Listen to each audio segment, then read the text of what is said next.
ଜୟ ଶ୍ରୀ ଜଗନ୍ନାଥ ଭାଇ ମାନେ। ଆଜି ଆମେ ବାସ୍ତୁଲେସନ କ୍ରମରେ ଗୋଟେ ନୂଆ ସିରିଜ ଆରମ୍ଭ କରିବା। ଏ ସିରିଜ ଟା କଣ୍ଟିନ୍ୟୁଅସଲି ଚାଲିବ। ରାଜ ବାବୁଙ୍କୁ ରିକ୍ୱେଷ୍ଟ କରିବି କି ସେ ଏଇଟାର ଗୋଟେ ସେପାରେଟ ପ୍ଲେଲିଷ୍ଟ ବନେଇଦେବେ।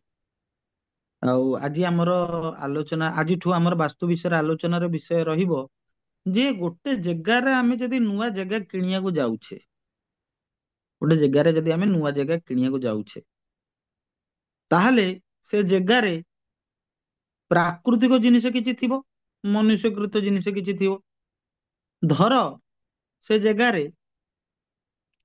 ଧର ସେ ଜାଗାରେ କଣ ନା, ତମେ ପ୍ରାକୃତିକ ପରିବେଶକୁ ଗଲ ଜାଗା କିଣିବାକୁ, ପାହାଡ ଫାହାଡକୁ କି ନଈ ପାଖରେ ଗଲ ଜାଗା, କି ଲେକ୍ ପାଖରେ ଗଲ ଜାଗା କିଣିବାକୁ। ତ ସେଠି ଲେକ୍ ଟା ତମର କୋଉ ଡିରେକ୍ସନ ରେ ଅଛି? ଆଉ ଯଦି ସହର ଭିତରେ ଜାଗା କିଣିଲ, ତାହେଲେ ମନୁଷ୍ୟକୃତ ଜିନିଷ କଣ କଣ ଅଛି, ଏଇ ସବୁ ଜିନିଷକୁ ତାର ଆଉ ଏଗୁଡାକ ଯଦି ସେ ଡିରେକ୍ସନ ରେ ଅଛି, ତାହେଲେ ତୁମର ବାସ୍ତୁକୁ ସେ କିଭଳି ଭାବରେ ଆଫେକ୍ଟ କରିବ, ସେ ସବୁ ଆମେ ଧୀରେ ଧୀରେ ପଢିବା। ଏବଂ ଏଇ ସବୁ ବାସ୍ତୁଶାସ୍ତ୍ରର ମୌଳିକ ଜ୍ଞାନ ଗୁଡାକ ସରିଲା ପରେ ଆମେ ବିଶ୍ଵକର୍ମା ପ୍ରକାଶ ଆରମ୍ଭ କରିବା। ଚାहे ଗୋଟେ ବୋଲି ଶ୍ଳୋକ ହଉ, କିନ୍ତୁ ଆମେ ଡେଲି ଡେଲି ବେସିସରେ ବିଶ୍ଵକର୍ମା ପ୍ରକାଶ ଟାକୁ ଆମେ ପଢିବା। କାରଣ ବାସ୍ତୁଶାସ୍ତ୍ରର ମୂଳ ବଜୁଦ ବିଶ୍ଵକର୍ମା ପ୍ରକାଶରେ ଅଛି, ଯୋଉଟା କି ବହୁତ ପୁରାତନ ଶାସ୍ତ୍ର। ଏବଂ ତାପରେ ଆମେ ପୁରାଣ ଶାସ୍ତ୍ର ଭିତରେ ବାସ୍ତୁ ବିଷୟରେ ସବୁ କଣ କଣ କୁହାଯାଇଛି, କମେଣ୍ଟାରିଜ ତା ଉପରେ ଧୀରେ ଧୀରେ ରିସର୍ଚ୍ଚ କରିବା। ଏବଂ ରିସର୍ଚ୍ଚ ଓରିଏଣ୍ଟେଡ ହବ। ମୁଁ ସମସ୍ତଙ୍କୁ ବି ରିକ୍ୱେଷ୍ଟ କରିବି, ଯଦି ତାଙ୍କର କିଛି ନିଜର ପର୍ସନାଲ ରିସର୍ଚ୍ଚ ଥାଏ, ସେମାନେ ବି ସେୟାର କରିପାରିବେ। ଏମିତି ନାହିଁ କି ମୁଁ ହିଁ ଖାଲି କହୁଥିବି। ତ ରିସର୍ଚ୍ଚ ଯୋଉଟା କରିବେ, ସେଥିରେ ଆପଣ ମାନେ ଯୋଉମାନେ କହିବେ ବା ରିସର୍ଚ୍ଚ କରିକି ଯୋଉମାନେ ଟପିକ ଦେବେ, ସେମାନେ ଆଗରୁ ଭଲସେ ପ୍ରିପେୟାର ହେଇଯାଇଥିବେ କି ଏଇ ଶାସ୍ତ୍ରରେ ଏଇ ଜିନିଷଟା ଆଜ ଇଟ୍ ଇଜ୍ ଏଇଆ ଅଛି। କାରଣ କାଲି ଯଦି କିଏ ପଚାରେ ଏଇ ତମେ କୋଉଠୁ ପାଇଲ, ତାହେଲେ ସେଟା ଯେମିତି ତାଙ୍କୁ କହିପାରିବେ କି ଏଇ ଶାସ୍ତ୍ରରେ ଏଇ ଜାଗାରେ ଏଇଆ ଲେଖା ହେଇଛି। ଏଇଭଳି ଭାବରେ ନିଜକୁ ପ୍ରିପେୟାର କରନ୍ତୁ ପଢିବା ପାଇଁ। ଆଉ କେବେ ମନେ ରଖିବେ କି ଶାସ୍ତ୍ର କେବେ ଭୁଲ ହେବ ନାହିଁ। ଶାସ୍ତ୍ର କାଳଜୟୀ, ଆଦିମ ଯୁଗରୁ ଚାଲି ଆସିଛି ଏବଂ ଚାଲିଥିବ ମଧ୍ୟ। ତ ଏଇ ସବୁ ଗୁଡିକ ଥିଲା ଆମର କଥା। ଏବେ ଆମେ ଆରମ୍ଭ କରିବା ଯେ ବାସ୍ତୁ ମତେ ସ୍ଥାନ ନିର୍ବାଚନ ଆମେ କିଭଳି ଭାବରେ କରିବା। ପୁଣି ମୂଳରୁ କହି ରଖେ ଯେ ସ୍ଥାନ ନିର୍ବାଚନ କରିବା ପାଇଁ ଯଦି ଆମେ ପ୍ରାକୃତିକ ପରିବେଶରେ ଯାଉଛେ, ମାନେ ଯୋଉଠି ଆମେ 2D ପ୍ଲେନରେ ରହୁଛେ, ତ ଯୋଉ ଜାଗାରେ ରହିବା ସେଇଟା ଆଇଦର ପାହାଡିଆ ଅଞ୍ଚଳ ହେଇଥିବ, ଗାଁ ଅଞ୍ଚଳଟିଏ ହେଇଥିବ, ନହେଲେ ସହର ଅଞ୍ଚଳଟିଏ ହେଇଥିବ। ତେଣୁ ଗାଁ ଅଞ୍ଚଳରେ ରହିଲେ ପ୍ରାକୃତିକ ଜିନିଷ କିଛି ମିଳିବ, ଆଉ ସହର ଅଞ୍ଚଳରେ ରହିଲେ ଗାଁ ଅଞ୍ଚଳରେ ରହିଲେ ପ୍ରାକୃତିକ ଜିନିଷ ଅଧିକା ମିଳିବ, ଏବଂ ସହର ଅଞ୍ଚଳରେ ରହିଲେ ମନୁଷ୍ୟକୃତ ଜିନିଷ ଅଧିକା ମିଳିବ। ତାହେଲେ ଆମେ ଯୋଉ ସରାଉଣ୍ଡିଂ ରେ ବା ଯୋଉ ଘରଟା କିଣୁଛେ ବା ଯୋଉ ଜାଗାଟାକୁ କିଣିବାକୁ ଯାଉଛେ, ସେ ଆମ ସରାଉଣ୍ଡିଂ ଅନୁଯାୟୀ, ସେଇ ପ୍ଲଟ ଅନୁଯାୟୀ, ସେଇ ପ୍ଲଟର କୋଉ ଦିଗରେ କଣ ଅଛି ଏବଂ ତାହା ଆମକୁ କିଭଳି ଭାବରେ ଏଫେକ୍ଟ କରିବ ବାସ୍ତୁ ଅନୁଯାୟୀ, ସେଇ ବିଷୟରେ ଆମେ ଆଜି ଠୁ ଆରମ୍ଭ କରିବା ପଢା। ଇଏ ଗୋଟେ କ୍ଲାସରେ ସରିବନି, ମିନିମମ୍ 7ଟା 8ଟା କ୍ଲାସ ଲାଗିବ ସାରିବା ପାଇଁ। ତେଣୁ ସର୍ବପ୍ରଥମେ ଗୁରୁଦେବ ଗଣପତି ଏବଂ ଜଗଦମ୍ବାଙ୍କୁ ପ୍ରଣାମ କରି ଆଜି ଆମେ ଆରମ୍ଭ କରିବା ଆଜିର ସେସନ। ବାସ୍ତୁ ମତେ ସ୍ଥାନ ନିର୍ବାଚନ କରିବାରେ ପରିବେଶ ର ଭୂମିକା ଟା କଣ ରହିବ, ଠିକ ଅଛି? ତ ଚାଲନ୍ତୁ ଆରମ୍ଭ କରିବା। ରାଜଉ ସ୍କ୍ରିନ୍ ଆସୁଛି?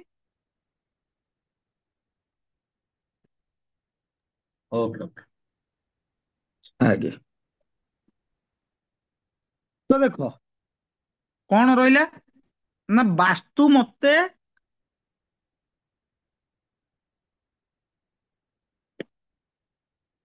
ସାଇଡ ସିଲେକ୍ସନ କରିବା, ମାନେ ସ୍ଥାନ ନିର୍ବାଚନ କରିବା। ସାଇଡ ସିଲେକ୍ସନ ମାନେ ଆମେ ଗୋଟେ ଜାଗା କିଣିବାକୁ ଯାଉଛୁ, ସିଲେକ୍ଟ କରିବାକୁ ଯାଉଛୁ, ଦେଖିବାକୁ ଯାଉଛୁ ଜାଗା। ବାସ୍ତୁ ମତେ ଯୋଉ ସାଇଡ ଟା ଆମେ ସିଲେକ୍ସନ କରିବା, ସେଥିରେ କଣ ପରିବେଶ, କଣ ତାର ଭୂମିକା ଦେବ, ଠିକ ଅଛି? ସର୍ବପ୍ରଥମେ ମନେ ରଖ ଭାଇ, ଯେକୌଣସି ଲୋକଟିଏ ହଉ, ମଣିଷ ହଉ, ପିଲା ହୁଅନ୍ତୁ, ଜୀବଜନ୍ତୁ ହୁଅନ୍ତୁ, ତାଙ୍କ ପାଇଁ ତାଙ୍କ ବାସସ୍ଥାନ ବା ପରିବେଶ ଅତ୍ୟନ୍ତ ଗୁରୁତ୍ୱପୂର୍ଣ୍ଣ। କାରଣ ସେ ଘରେ ସେ ରହିବ, ସେ ପରିବେଶରେ ସେ ଚଳିବ। ଆମେ ମାନେ ସମସ୍ତେ ଜାଣିଛେ ଯେ ଜଙ୍ଗଲରେ ଜୀବଜନ୍ତୁ ରହନ୍ତି, ମଣିଷ ପରିବେଶରେ ବା ମାନେ ସମାଜରେ ରହେ।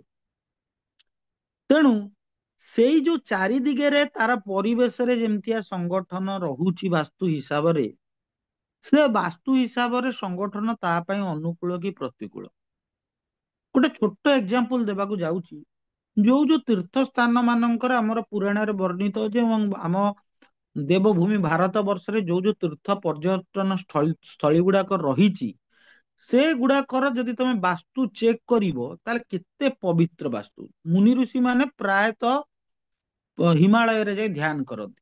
ତାହେଲେ ହିମାଳୟର ବାସ୍ତୁରେ ତ କିଛି ଗୋଟେ ଥିବ ନା ଯୋଉଟା କି ଧ୍ୟାନ କରିବା ପାଇଁ ତାଙ୍କୁ ହେଲ୍ପ କରୁଥିବ। ଗଙ୍ଗା ଯମୁନା ସରସ୍ୱତୀ ଆମର ତୀର୍ଥସ୍ଥଳ, ମାନେ ଯୋଉଠି ମିଶିଛନ୍ତି ସେଠି ଯାଇ ପିଣ୍ଡ ପଡେ। ତାହେଲେ ସେ ଜାଗାର ବାସ୍ତୁ ମତରେ କିଛି ତ ଇଫେକ୍ଟ ଥିବ କି ସେଠି ଯାଇକି ପିଣ୍ଡ ପଡୁଛି ଆଉ କୋଉଠି ପଡୁନି, ମାନେ ଯୋଉଟା ମୁଁ କହୁଛି ଗୋଟେ ମୁଖ୍ୟ ହିସାବରେ। ତେଣୁ ବାସ୍ତୁ ମତେ ଯୋଉ ସ୍ଥାନ ସିଲେକ୍ସନ କରିବା, ଗୋଟେ ରହିବ ପ୍ରାକୃତିକ, ଆଉ ଗୋଟେ ନା ପ୍ରାକୃତିକ ହିସାବରେ ମାନେ ନ୍ୟାଚୁରାଲି ସେଠି କଣ ପ୍ରେଜେଣ୍ଟ ଅଛି, ଯେମିତି ହେଲା ପାହାଡ ହେଲା, ପର୍ବତ ହେଲା, ନଦୀ ହେଲା, ଝରଣା ହେଲା, ଆଉ କଣ ମାନେ ବୃକ୍ଷଲତା ହେଲା, ଏଇ ସବୁ ଗୁଡାକ ତ ଥିବ ନା ପ୍ରାକୃତିକ ହିସାବରେ ନ୍ୟାଚୁରାଲ। ଆଉ ଗୋଟେ ରହିଲା କଣ ନା ଅପ୍ରାକୃତିକ। ଅପ୍ରାକୃତିକ ମାନେ ଏଇଟା କଣ ନା ଏଟାକୁ ମଣିଷ ତିଆରି କରିଛି, ଏଇ ଜିନିଷଟାକୁ ମଣିଷ ତିଆରି କରିଛି।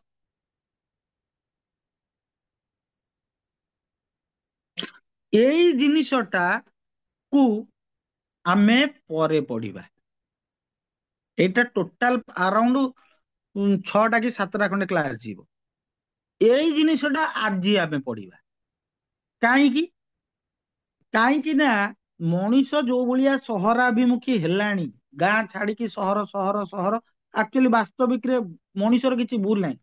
ସମୟ ଆଜି ଏଇଭଳି ଭାବରେ ମଣିଷଙ୍କୁ କରିଦେଇଛି ଯେ ମଣିଷକୁ ବଞ୍ଚିବା ପାଇଁ ପଇସା ଦରକାର, ଏବଂ ଜୀବିକା ଉପାର୍ଜନ ନିମନ୍ତେ ଯୋଉଠି ଜୀବିକାର ବହୁଳତା ଅଛି ମଣିଷ ସେଇଠିକି ଭାଗିବ ହିଁ।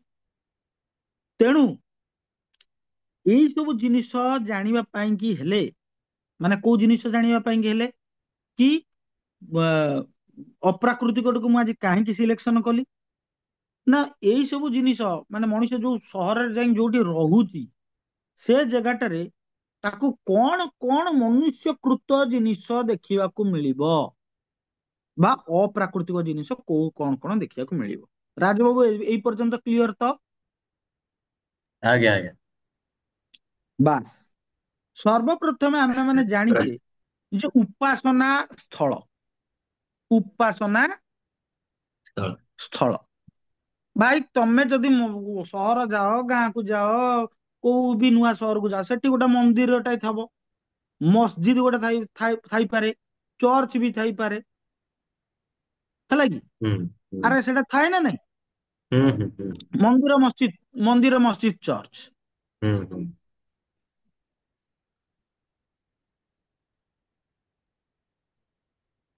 ଠିକ ଅଛି।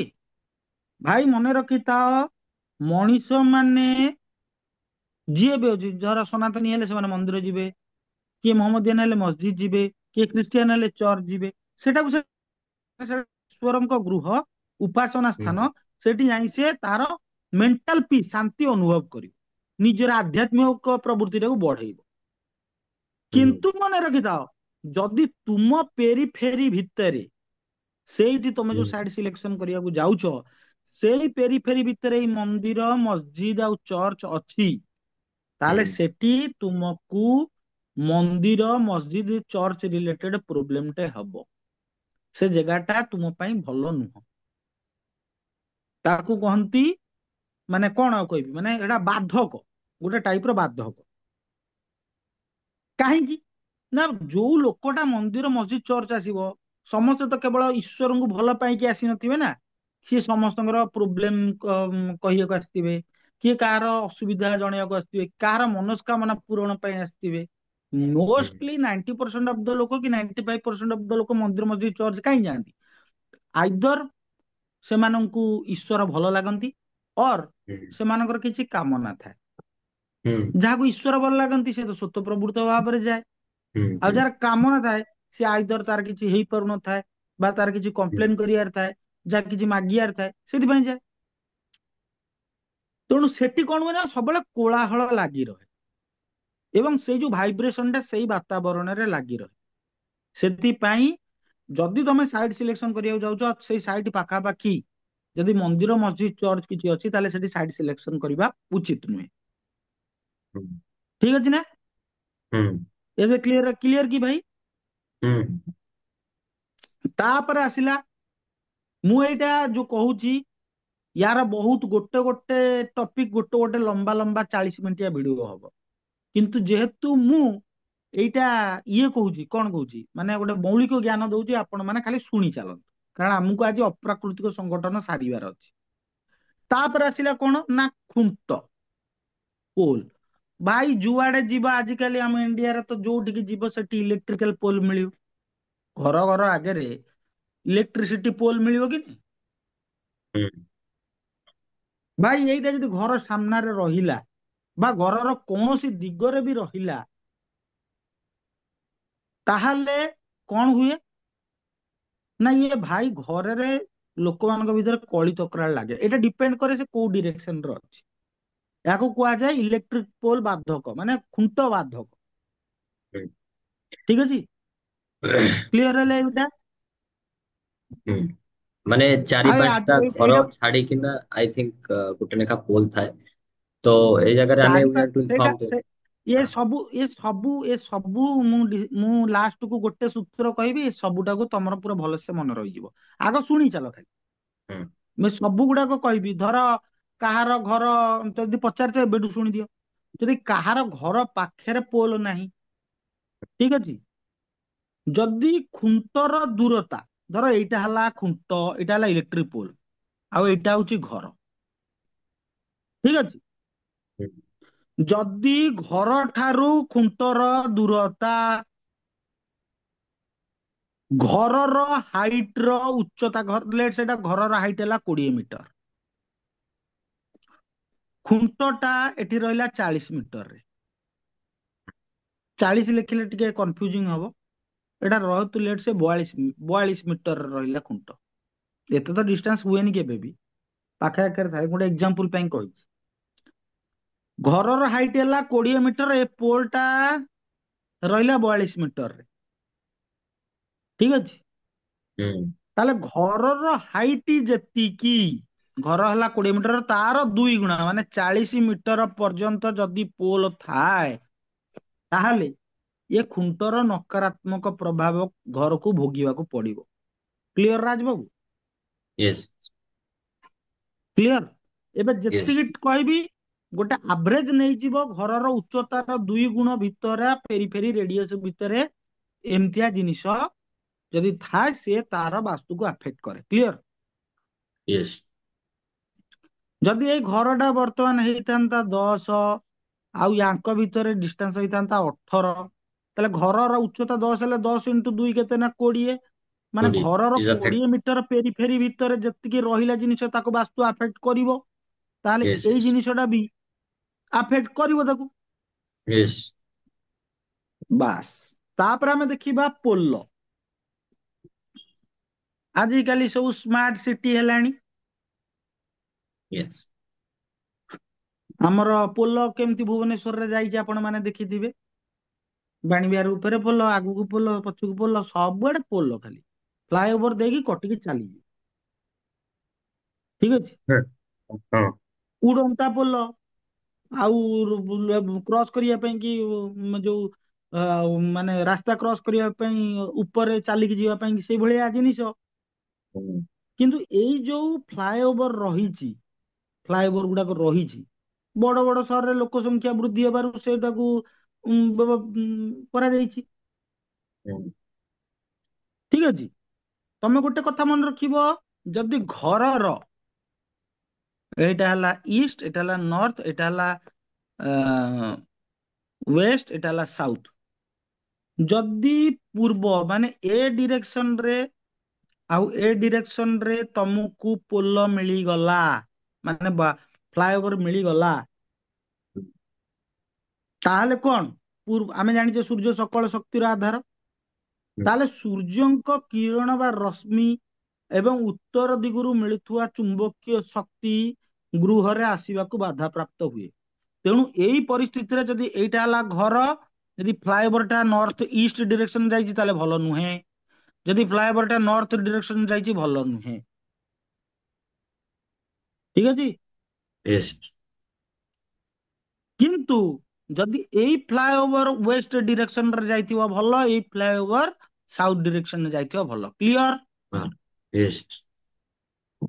ବାସ୍, ତେଣୁ ପୋଲ ବର୍ତ୍ତମାନ ଆମର ସରିଲା ପୋଲ। ତାପରେ ଖାଲି ତ ପୋଲ ନାହିଁ, ସବୁ ଏ ବି ଅଛି, ଭୂତଳ ଯାତାୟାତ ପଥ। ଠିକ ଅଛି ନା? ଭୂତଳ ଯାତାୟାତ ପଥ ଅଛି କି ନାଇଁ? हम्म। ଭାଇ ଧର ଯୋଉଠି ଖାଲୁଆ ଜାଗା ରହିଗଲା, ଆମର ଇନଷ୍ଟିଚ୍ୟୁଟ କୁ ଗଲା ବେଳକୁ ସେ ଭୂତଳ ମାନେ ବୁଲିକି ଯାଉଛି ନା ନାଇଁ? ସବୁ हाँ ଏଭଳିଆ हाँ। ବୁଲିକି ଯାଉଛି ନା ନାଇଁ? हम्म। ମୋ କଥାଟା ବୁଝିପାରୁଛ ନା ନାଇଁ? ଏବେ ଏନଏଚ हम्म। କ୍ରସ କରିବା ପାଇଁ ତଳେ ତଳେ ଭୂତଳ ଯାତାୟାତ ପଥ ନାହିଁ? हम्म। ତେଣୁ ଗୋଟେ କଥା ମନେ ରଖିବ, କନ୍ନଡ଼। ଯଦି ଏଇଟା ହେଲା ଇଷ୍ଟ, ଏଇଟା ହେଲା ଘର, ଇଷ୍ଟ ୱେଷ୍ଟ ନର୍ଥ ସାଉଥ, ଭାଇ ନର୍ଥ ଡିରେକ୍ସନ ରେ ଯଦି ସବୁଏ ଅଛି ଆଉ ଇଷ୍ଟ ଡିରେକ୍ସନ ରେ ସବୁ ଅଛି ତାହେଲେ ଭଲ। हम्म। ୱେଷ୍ଟ ଡିରେକ୍ସନ ରେ ସବୁଏ ଅଛି ଆଉ ସାଉଥ ଡିରେକ୍ସନ ରେ ସବୁଏ ଅଛି ତାହେଲେ ଖରାପ। हम्म। କ୍ଲିୟର ନା ବାବୁ? हम्म। ବାସ୍, ବର୍ତ୍ତମାନ କଣ ଦେଖିବା ନା, ଆରେ ବାବୁ ସିଏ ତ ପୋଲ ଗଲା, ସେ ଫ୍ଲାଏଓଭର ଗଲା, ସେ ମନ୍ଦିର ମସଜିଦ ଗଲା, ଖୁଣ୍ଟ ଗଲା, ସେ ଅଲଗା କଥା। କିନ୍ତୁ ତୁମେ हम्म। ଯୋଉଠି ଜାଗା କିଣିବ ସେଠି ଆପାର୍ଟମେଣ୍ଟ ଟା, ଆଜିକାଲି ଯୋଉ ଆପାର୍ଟମେଣ୍ଟ ଟା ହଉଛି କଂକ୍ରିଟ ଜଙ୍ଗଲ, ସେ ତ ଥିବ, କି କାହାର ବଡ ଘରଟିଏ ଥିବ। ଆରେ ଯୋଉଠି ସହରରେ ଜାଗା କିଣିବ ସେମିତି ଥିବନି ନା ଭାଇ?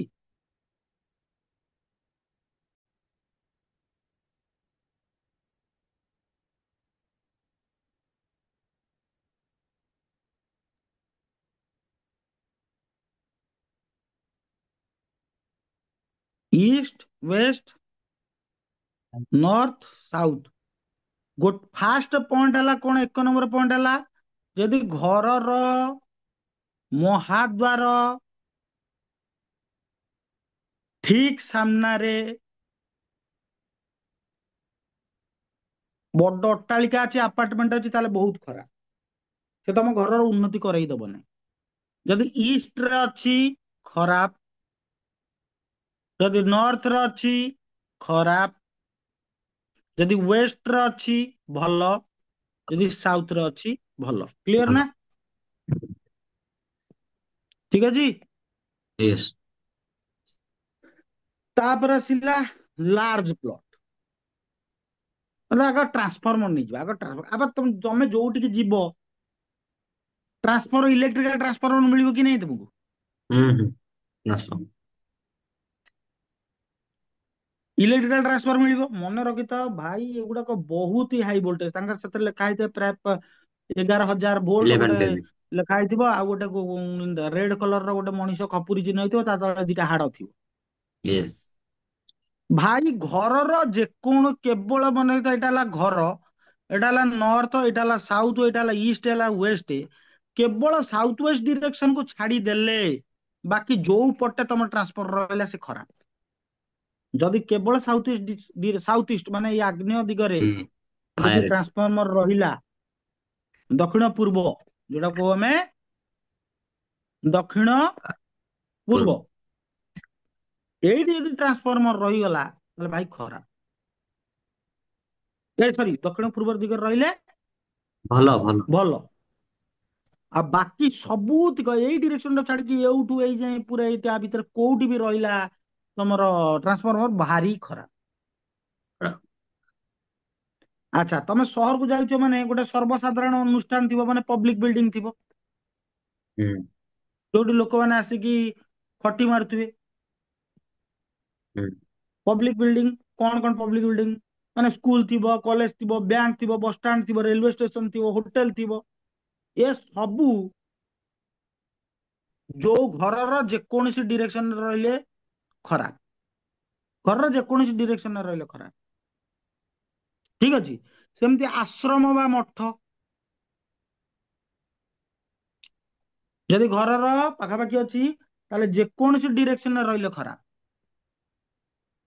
ଠିକ ଅଛି। ତାପରେ हम्म। ଆସିଲା ମାଂସ କଟା ଗୃହ। ମାନେ ଯୋଉଠି ମାନେ ଆଜିକାଲି ସବୁ ସମସ୍ତେ ମଟନ ପାଟି ହେଇଗଲେଣି ସନାତନୀ ହେଇକି ଆମେ ଆଡେ ହଁ ସନାତନୀ ଆଡେ ମଟନ ଖାଇବୁ। ତେଣୁ ବ୍ରାଣ୍ଡ ବାଲା। ମାଂସ ହଁ ତାହେଲେ ଏଇଠି କଣ ଭାଇ ଏଇଟା ଘରର ଯେକୌଣସି ଡିରେକ୍ସନ ପାଖାପାଖି ରହିଲେ ଖରାପ, ଏଇଟା ପୁରା ଆୟୁଷ ହାନି କରେ।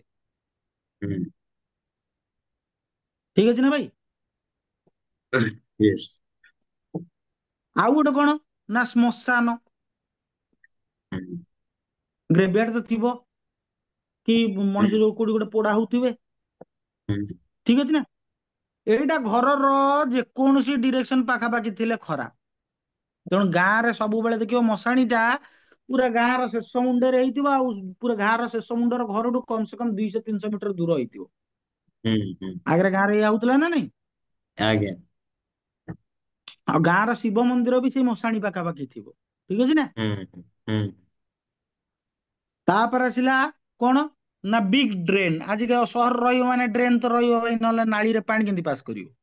ହୁଁ ଠିକ ଅଛି। ହୁଁ ଆଉ ଡ୍ରେନ୍ ଗୁଡା ମଣିଷ ତିଆରି କରିଛି ନା ଆଉ କିଏ ତିଆରି କରିଛି।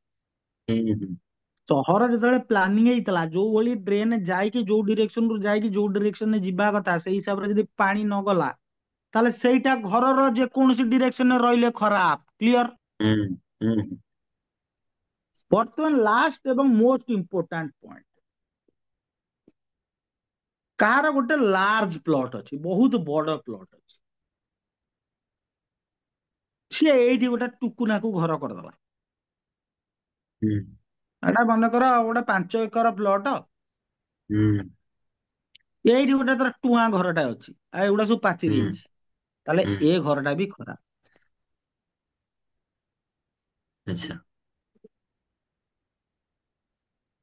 ଠିକ ନା ଭାଇ।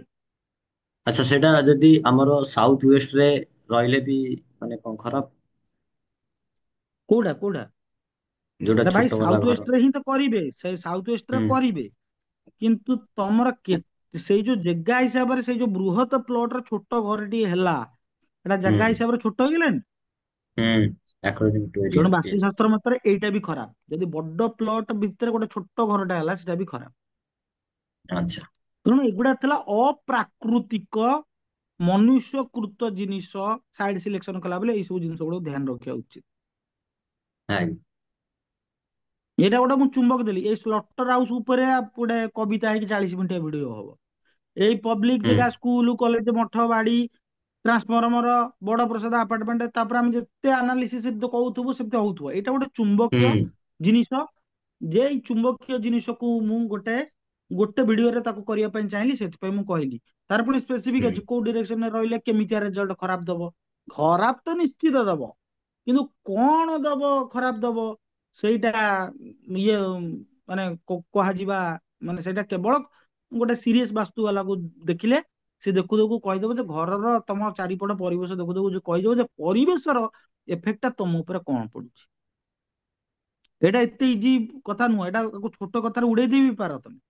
ହୁଁ ଏଟାକୁ ଛୋଟ ଭାବେ ଉଡେଇ ଦେଇପାର, କିନ୍ତୁ ଏଇଟା ହଉଛି ବାସ୍ତୁର ନିୟମ। ୟେସ୍।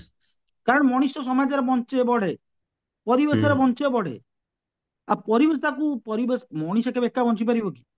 ମଣିଷକୁ ନ ଦରକାର, ସମାଜ ଦରକାର ବଞ୍ଚିବା ପାଇଁ। ସମସ୍ତେ ଯୋଗୀମୁନି ନୁହନ୍ତି ନା ଭାଇ। ତେଣୁ ଯୋଉ ମଣିଷ ସମାଜରେ ରହୁଛି, ଯଦି ସମାଜ ଲୋକମାନେ ତାକୁ ଏଫେକ୍ଟ ପକଉଛନ୍ତି, ପ୍ରତ୍ୟେକ ଜିନିଷର ଭାଇବ୍ରେସନ ଅଛି, ସେ ପ୍ରତ୍ୟେକ ଜିନିଷର ଭାଇବ୍ରେସନ ତମର ଯୋଉ ଘରଟା ଅଛି, ଯୋଉ ପେରି ଫେରି ଅଛି, ତାପରେ ଏଫେକ୍ଟ ପକେଇବ। ସେଇଥିପାଇଁ ଘରେ ପୂଜା ହୁଁ ଅର୍ଚ୍ଚନା କରିବା କଥା, ଦି ବେଳା ହୁଁ ଆଳତି ହେବା କଥା। ମିନିମମ୍ ଦି ବେଳା ଆଳତି ହେଲେ, ଘଣ୍ଟି ଟିକେ ବାଜିଲେ, ଶଙ୍ଖ ଟିକେ ବାଜିଲେ, ଘରର ବାସ୍ତୁ ଦୋଷ ସବୁ ନେଗେଟିଭ ଏନର୍ଜି ଘରୁ ବିତାଡିତ ହୁଏ। ସେଇଥିପାଇଁ ଲୋକମାନେ ଆଗରୁ କର୍ପୁର ଆଳତି କରୁଥିଲେ ଘରେ ବସିକି, ତାକି ହୁଁ ନେଗେଟିଭ ଏନଭାରମେଣ୍ଟ ନେଗେଟିଭ ଇଫେକ୍ଟ ପରିବେଶ ଆମକୁ ନେଗେଟିଭ ରୁ ଦୂର କରୁ। ଧୀରେ ଧୀରେ ଆମେ ହୁଁ କଳା ଆଉ ସଂସ୍କୃତିକୁ କାମର ବ୍ୟସ୍ତତା ଭିତରେ ହଉ ବା ଜାଣି ଶୁଣିକି ହଉ ବା ଆଳସ୍ୟତାର ଦୃଷ୍ଟିରୁ ହଉ ବା ଜ୍ଞାନର ଅଭାବରୁ ଭୁଲି ଯାଉଛେ। ହୁଁ ହୁଁ ଏବଂ ଏଗୁଡାକ ସେ ବ୍ୟାଡ ଯୋଉ ଭାଇବ୍ରେସନ ଗୁଡାକ ବାହାରେ ଅଛି ସେଗୁଡାକୁ ଭିଡି ଆଣୁଛି। ସବୁ ହୁଁ ଗେମ୍ ହୁଁ ଭାଇବ୍ରେସନ, କମ୍ପନରୁ ହିଁ ସବୁ କିଛି ସୃଷ୍ଟି। ତେବେ ଭଲ କମ୍ପନ ଭଲ ଜିନିଷ ଦେବ, ଖରାପ କମ୍ପନ ଖରାପ ଜିନିଷ ଦବ। ଗୋଟେ ମୁନି ଋଷି ବସିକି କେବଳ ଏଇଠି ମେଡିଟେସନରେ ବସିକି ଯଦି ସମଗ୍ର ଆକାଶ ଗଙ୍ଗାର ଜିନିଷଟାକୁ ଏକା ନିଖୁଣ ଭାବରେ ମାପି ପାରୁଛି, ତାହେଲେ ସେଇଟା ଭାଇବ୍ରେସନ ହିଁ ଇଫେକ୍ଟ। ନାସା କନଫର୍ମ କଲା ଯେ ୟୁନିଭର୍ସର ଭାଇବ୍ରେସନ ହଉଛି ଓମ୍। ମାନେ ଯୋଉ ସାଉଣ୍ଡ ଟା ଆସୁଛି, କିଛି ହୁଁ ଭାଇବ୍ରେଟ ହେଲେ ତ ସାଉଣ୍ଡ ଆସିବ ନା ଭାଇ, ବିନା ହୁଁ ଭାଇବ୍ରେସନ କୁଆଡେ ଆସିବ? ଯଦି ସବୁ ଜିନିଷର ଭାଇବ୍ରେସନ ଅଛି, ତାହେଲେ ତମ ସାଇଡରେ ଯୋଉ ଜିନିଷ ଗୁଡା ଅଛି ତାର ବି ଭାଇବ୍ରେସନ ଅଛି। ହୁଁ ତେଣୁ ଏଇଟା ଥିଲା ମନୁଷ୍ୟକୃତ ଜିନିଷର ଇମ୍ପ୍ୟାକ୍ଟ ଆମ ଉପରେ କିଭଳି ଭାବରେ ପଡୁଛି। ହୁଁ ଠିକ ଅଛି, ତବେ ଆଜିର ସେସନ ପାଇଁ ଏତିକି। ଆମେ ନେକ୍ସଟ ସେସନରେ ପ୍ରାକୃତିକ ସଂଗଠନ କରିବା ଏବଂ ପ୍ରତ୍ୟେକ ଆସ୍ପେକ୍ଟ କୁ ଗୋଟେ ଛୋଟ ଛୋଟ ଭିଡିଓ ମାଧ୍ୟମରେ ବୁଝେଇବା, କାରଣ ପ୍ରାକୃତିକଟା ଭେରି ଇମ୍ପୋର୍ଟାଣ୍ଟ। ପ୍ରାକୃତିକଟା ଭେରି ଇମ୍ପୋର୍ଟାଣ୍ଟ। ହୁଁ ହୁଁ। ତା ଆଜିର ସେସନ ପାଇଁ ଏତିକି। ସମସ୍ତଙ୍କୁ ଜୟ ଶ୍ରୀ ଜଗନ୍ନାଥ। ଜୟ ଶ୍ରୀ ଜଗନ୍ନାଥ।